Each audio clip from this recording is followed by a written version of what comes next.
Manga সত্ত্বেও আল্লাহ পাকে আমরারে মুমিনের কুলো জন্ম দিছেন।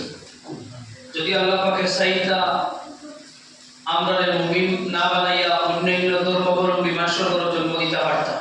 এগুলো আল্লাহর নশা, এগুলো আল্লাহর খাস এক ফজল, এক রহম আমরার উপরে। আজ আমরারে মুমিনের কুলো জন্ম দেওয়ার কারণেও আজ আমরা এই জমায়েত হইয়া আল্লাহরে আমরা মুখ করিয়া আল্লাহ ডাকতে সুযোগ পেয়েছি। অন্যান্য আমরা থেকে অনেক সুন্দর টাকা পয়সা ক্ষমতা সব টাকা সত্ত্বেও হ্যাঁ আল্লাহরে আল্লাহ হইতে পারেন না। এটাও আমরা লাগে বহুত বড় এক নিয়ামত। আমরা মুমিনের কুলে জন্ম নেওয়ার কারণেও আমরা আমরার পরবর্তীকার আমরা সৃষ্টিকর্তা আমরা তানে মহান আল্লাহ বলিয়া আমরা ডাকতাম পারিয়া। আজ আমরা জমা হইছি, আমরা সবে জানি আমরা ইসলাম এবং মুসলমানের বৎসর 2 দিন খুশি ইজহার করার লাগে আল্লাহ পাকের নির্ধারিত। এই 2 দিন নির্ধারিত করা হয়েছে ঈদ হিসাবে। আমরা জানি শাওয়ালের 1 তারিখ যে ঈদ, সেই ঈদের নাম ঈদুল ফিতর।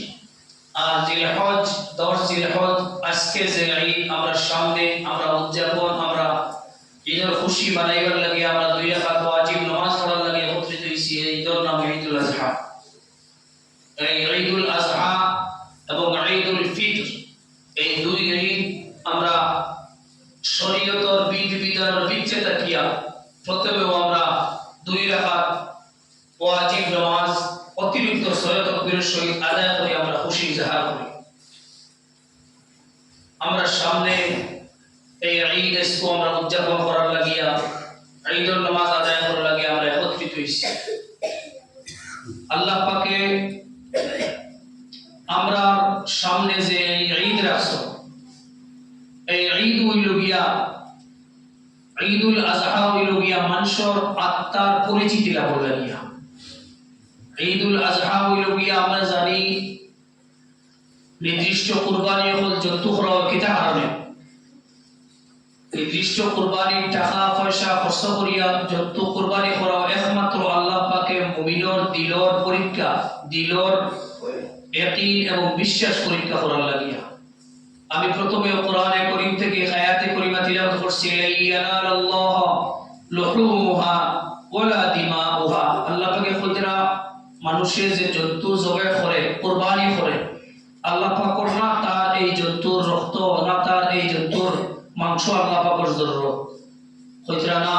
ওয়ালাকি ইয়ানালুত তাকওয়া মিনকুম, যে মানুষের কুরবানি করে তার তাকওয়া তার ফরজগারি তার আত্মা কতক্ষণ আল্লাহর প্রতি দাবিত করিয়া কুরবানি করে ওখান পরীক্ষার লাগে। এর লাগি এই কুরবানি যে কোনো আমল, কুরবানি না যে কোনো আমল আমরা হাদিসে পাক শুনছি ইন্নামাল আমালু বিন্নিয়াত, প্রতিটা কর্মর রিজাল্ট প্রতিটা কর্মর ফলাফল ভিত্তি করে দিলের ইয়াকিনের উপরে। আপনি যে কাম যত ইয়াকিনের সহিত যত গুরুত্ব সহকারে আদায় করবা এই কামর ফলাফল এই কামর রেজাল্ট তত ভালোভাবে আমরা সামনে ফুটিয়ে উঠিব।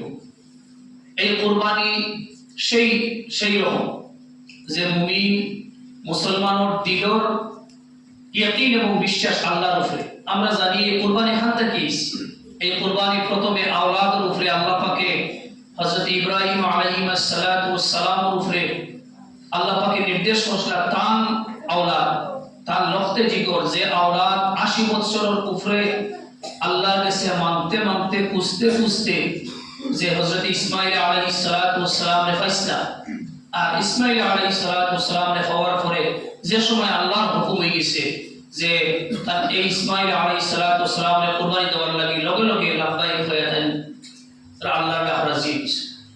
কারণ কিতা এরপরে আমরা জানি যে সময় আল্লাহ পাকে তার এই পরীক্ষার মধ্যে 100% কামিয়াবি 100% ফলাফল দেখতে পাইছেন, লগে লগে আল্লাহ পাকে হযরত জিবরাইল আলাইহিস সালাতু ওয়াস সালামের মাধ্যমে দুম্বা দিয়া হযরত ইসমাঈল আলাইহিস সালাতু ওয়াস সালামের প্রতি কুরবানি দেওয়া হইছে।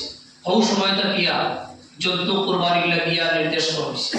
প্রথমে শুরু হতে কি হয়েছে, হযরত ইব্রাহিম আলাইহিস সালাম কত বড় পরীক্ষা, তার আত্মা তার দিলর যে ইয়াকিন এবং দিলর যে মায়া মমতা দুনিয়ার প্রতি আওলাদের প্রতি বহু সারিয়া আল্লাহর ডাকো তেন 100 ভাগ রাজি হওয়ার কারণেও আল্লাহ পাক খুশি হইয়া জন্তু কুরবানি করার নির্দেশ দেওয়া হয়েছে। তাই সেই হিসাবে আমরা আমরা দৈনন্দিন জীবনে যে কর্ম করব, আমরা নামাজ, আমরা ইবাদত, আমরা চাল চলন, আমরা চলাফেরা সবকিছু আমরা এই কর্ম দিলর সহিত মিলিয়া হইতে লাগবে। আমরা নামাজ পড়লে আল্লাহর রাজি খুশি করার লাগে নামাজ পড়া লাগে, আমরা কোরবানি করিয়া আল্লাহর রাজি খুশি করার লাগে। কোরবানির মাসলা মাসাইলের মধ্যে অত্যন্ত গুরুত্ব সহকারে হওয়া হয়েছে, যারা 1 থেকে 7 জন পর্যন্ত শরীর হইয়া কোরবানি দিতরা অতক্ষণ পর্যন্ত হওয়া হয়েছে যে কোরবানির 7 জনের মধ্যে 1 জনের নিয়ত যদি সামান্য বিন্দু পরিমাণ কোনো ইদিক সিদিক থাকে, 7 জনের কোরবানি বেকার হয়েছে। কত বড় কথা! যদি রায় পরিমাণ দিল আই যায় মাংস খাওয়া উদ্দেশ্য, বড় জন্তু জবে করার উদ্দেশ্য, টাকা ব্যয় করার উদ্দেশ্য, আত্মীয় স্বজন খুশ করার উদ্দেশ্য, তাহলে সব বেকার হয়েছে। কিন্তু প্রথমে নিয়ত আমরা থাকতে লাগবো আমরা আল্লাহর রাজি খুশি করা। এর বাদে আমরা অল্টারনেটিভ বাদর ব্যবস্থা চাইব। আল্লাহ পাকে এর বাদে সব ব্যবস্থা দিয়েছে, কোরবানির মাংস তুমিও খাও, আত্মীয় স্বজনকেও দাও এবং পাড়া প্রতিবেশী গরিব দুঃখী মিসকিন মানুষের জন্য পাঠিয়ে দেয়। কিন্তু প্রথমে তোমার কোরবানি তোমার দিলর ইয়াকিন যে হইব আল্লাহর রাজি খুশি করার লাগি, ওইলে আমরা কোরবানি কবুল হইব। ঠিক তদ্রূপ প্রতিটা আমল, প্রতিটা নেক কাম আমরা কাম করতে সময় আল্লাহর রাজি খুশি করার লাগে কাম করতে লাগে। আমরা নামাজ যদি পড়ি, মানুষ দেখা এবার নামাজ পড়লে নামাজ ও রুকু সিজদা সিম্পল ভাবে তাকিয়ে থাকবো। আর যদি আল্লাহর রাজি খুশি করার লাগে নামাজ পড়ি, তাহলে জীবনের হয়তো 1 সিজদা আমরা সারা জীবনের নাজাতের উসিলা করেছি। এর লাগি আমরা সব কাম আল্লাহ পাকের রাজি খুশি করার লাগিয়া বিশেষ করিয়া আমরা করতে হলাম।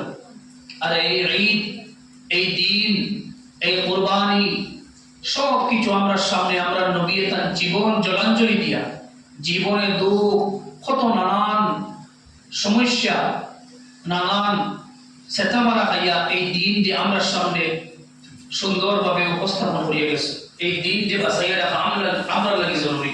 আজ এই দিনের প্রতি আমরা যে অবহেলিত মনোভাব হয়েছে, এর কারণে আমরা উপরে সময়ে সময়ে বিভিন্ন রকম ধারণ করে বিভিন্ন পন্থা অবলম্বন করি আমরা উপরে বড় বড় মুসিবত হল, বড় বড় নিয়ম কানুন বহুত কিছু হয়। এটা আমরা বুঝতে লাগবো আমরা গুনাহগার, কারণ আমরা যদি নিজের জীবনের উপরে 5টা মিনিট বিবেচনা লাগি, তাহলে দেখবা আমরা নবীজির কোন জিনিসটা আমরা নবী যেটা রক্ত জড়াইয়া দাঁত মোবারক শহীদ করিয়া যে দিন আমরা সামনে তুলিয়া গেছে, এই দিনকে বিধর্মী মানুষটাকে আমরা ইসলাম ধর্মের মানুষের বেশি অবহেলা, বেশি খেলার মজাক বানাইছি। আজ আমরা এই দিনের যেটা কর্ম হল, নবীজির যত জিনিস নবীজি গাঢ়ভাবে বারণ করছেন, নিষেধ করছেন, আমরা মুসলমান অত জিনিসের মধ্যে আঁকড়ে ধরছি। আজ আমরা সামনে রিসেন্টলি আমরা দেখছি ইউসিসি বিল আমরা কাছে বলবৎ হয়েছি গতকাল। এই ইউসিসি বিল, যে ইউসিসি বিলের কানুনও অধিক বিবাহ নাই, অধিক বিবাহ আমরা খুব ভালো লাগছে। গতকাল আমরা সবে সোশ্যাল মিডিয়ার যুগ, আপনারা সবে দেখছেন, আমরা আসামের মাননীয় মুখ্যমন্ত্রী ডক্টর হিমন্ত বিশ্ব শর্মা নবীজির নাম ধরিয়া তাই কইছেন এক বিবাহ করতে হইলে, দ্বিতীয় বিবাহ করতে হইলে প্রথম বিবাহ স্ত্রী ইজাজত লাগবে, খুশি হিসাবে ইজাজত লাগবে এবং বাদর স্ত্রী এবং প্রথম স্ত্রীর সমান চোখে দেখার প্রতিজ্ঞা করলে দ্বিতীয় বিবাহ আমরা শরীয়ত জায়েজ হয়েছে। সেই মুখ্যমন্ত্রী